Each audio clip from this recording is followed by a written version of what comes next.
Hey everybody. I just got off work and I just got in my truck, in fact, and it's been a long day, so this is going to be a real quick video, but I just wanted to go over a couple of things that uh, maybe you're aware of, maybe you're not aware of, but if you're not, you need to be. It's the news is actually a couple of days old, but like I said, I've been working a lot of really long shifts this past week or so, so I haven't had a lot of time to do videos, so I'm a little bit behind on some of this. This is not breaking news stuff. It's a couple of days old, but I don't know how many of you are aware, but Biden has proposed a $5.8 trillion budget for fiscal year 2023. Now, fiscal year 2023 starts October 1st of this year. And they're already planning to spend $5.8 trillion next year. All right, so I'm going to try to keep this short. I don't want to go into everything that's in the budget. Links for some information on what I'm going to talk about will be in the description below. But I'm going to hit a few high points here on things that everybody needs to be aware of. All right, so he's proposed $5.8 trillion budget for fiscal year 2023. The inflation is currently at a level that hasn't been seen since the 1970s, excuse me. It's been about 40, 50 years. So about the 1970s. According to the Fed's, the Federal Reserve's fake inflation numbers, it's at a 40-year high, which they're saying is somewhere around 7 to 8%. And the reason I say fake inflation numbers, I've covered that before, is that it typically doesn't calculate for energy or rent or / mortgage in those inflation numbers. That's not figured in here recently into the calculation. Back in the 70s, those things were included. Today, they're not. Also, the Fed is planning to raise the interest rate by 50 basis points up to 5 more times this year to fight inflation. Now, that's a very aggressive stance. Usually, it's only 2 or 3 rate hikes per year if needed. But the last I heard, they were talking about 5. They've already raised it once by about 25 basis points. They're already talking about doing 5 more increases of 50 basis points each. That is a lot of increase in a very short amount of time, supposedly to fight out of control inflation. Okay, so a move that aggressive, bear in mind that those rate hikes might not actually stop or slow down inflation. But what they could do is have an unintended effect of sending the economy into a major recession, because people are thinking, the stock market, investors, analysts are all going to be thinking, okay, they're being extremely aggressive and maybe possibly too aggressive. So that could create, if they do follow through with that, that could create that could send the economy into a major recession, while at the same time not slowing down or stopping the inflation. So you would have both at once, which is usually known as stagflation, increasing costs,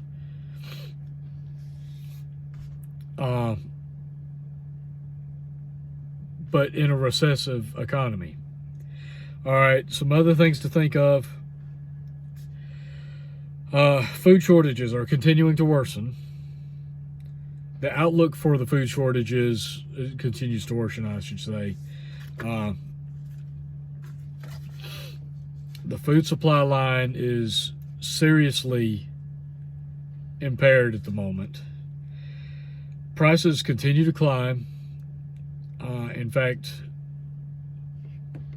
I believe I read a report somewhere that Germany has announced a 20% to 50% increase on all food all at the same time. That's in Germany. So this, again, what we're seeing is not necessarily a national issue here in the United States. It's a global issue. All of this brought on by government spending, the pandemic, the shutdowns from the pandemic, the war in Ukraine, and all that. There's a lot more to that, but again, to keep this short, I'm not going to get into all that right now. Biden has, there's a policy that a certain amount of land has to be left fallow or unfarmed in the interest of preventing erosion and helping the environment. But Biden is now going to pay farmers even more not to farm or not to grow food in the name of fighting climate change. So in addition to that percentage of land that was required to lay fallow, Biden is now paying farmers to not farm their lands so that they won't be using chemicals, they won't be using fertilizers, they won't be burning diesel fuel in their tractors, all in the name of fighting climate change. You're going to crash the economy, destroy our food supply, and have people starving to death. But that's okay as long as we stop climate change. All right, so next, the 2-year and 10-year bond yield yields have curved. Excuse me. Like I said, it's been a long day. I'm sorry. The 2-year and 10-year bonds, the yield curves for those two bonds has inverted. Okay, so what does that mean? Most people should know this, but if not, when the 2-year bond yield curve and the 10-year bond yield curve invert, that means that you earn more of a yield from the 2-year than the 10-year.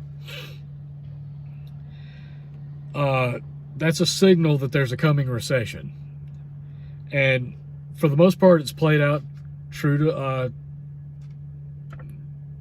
pretty accurately. But it usually signals a recession anywhere from 12 to 24 months out from the inversion. So those two yield curves have inverted. That's signaling a potential recession, along with all this excessive spending, massive inflation. We're looking at a major recession coming. Sorry, folks. I've got some sinus issues going on this morning or today. So what we're seeing is the United States economy in a slow motion collapse. Now, right now, yeah, the stock market is rallying all on these, and the stock market rallies and pulls back based on headlines. People can announce one certain headline and the stock market can rally. They can announce another headline and there'll be a pullback. What you're seeing right now is a rally because of expected peace talks and a whole bunch of other crap. But it's not true. It's not accurate. Everything that I've just mentioned, and there's more, there's a lot more, all of that indicates that the United States economy is in a slow motion economic collapse. We're headed towards a recession. I've been saying this for over a year now, I think. A lot of other creators have been saying it. We're heading for, some would say, a major recession. Some would say a major depression. Some would say it's going to be worse than the Great Depression. Everybody has their own opinions. Everybody has their own ideas. Some people say that we can avoid the recession and all this if we're just careful enough. I'm going to tell you that from my point of view, in my mind, we're past the point of return. There's no reversing course on this. The Biden administration is going to continue to spend. They're going to continue to print money that we don't have. The war is going to continue.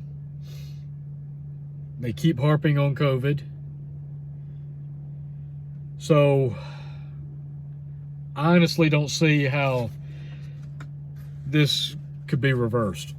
We're going to head for a recession and possibly even a major depression.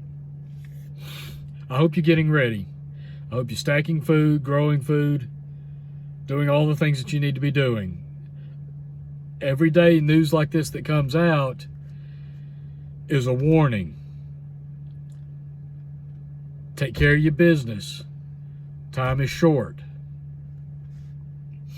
I'm not going to keep harping on that. I've been harping on it in just about every video. Grow food, store food, stack food, build networks for bartering. It's going to be bad, folks. How bad, I don't know. I'm actually praying it's not as bad as I think it is, but I'm not holding out much hope. But I hope you're busy getting ready, because it is coming. That's all I've got. It's been a long day. I've got to get home. But I appreciate you guys watching. Appreciate the new subscribers. Thank you for subscribing. Thank you for all the new comments. Like, share, subscribe if you haven't. I'll have some more videos out as soon as I can. My work schedule should lighten up towards the middle of this week. Should. I'm not going to promise that.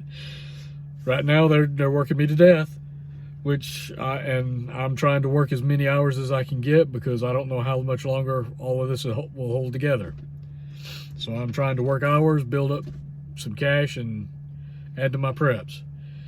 I suggest you do the same, but I should have a lighter workload towards the end of the week. I've got next week off. I've already scheduled some vacation time for that, so I got some stuff that I need to take care of, and I plan on trying to do some videos then. I'll get some more stuff out to you as soon as I possibly can. Until next time, folks, take care, stay busy, get your stuff done, and until next time, take care. Catch you later.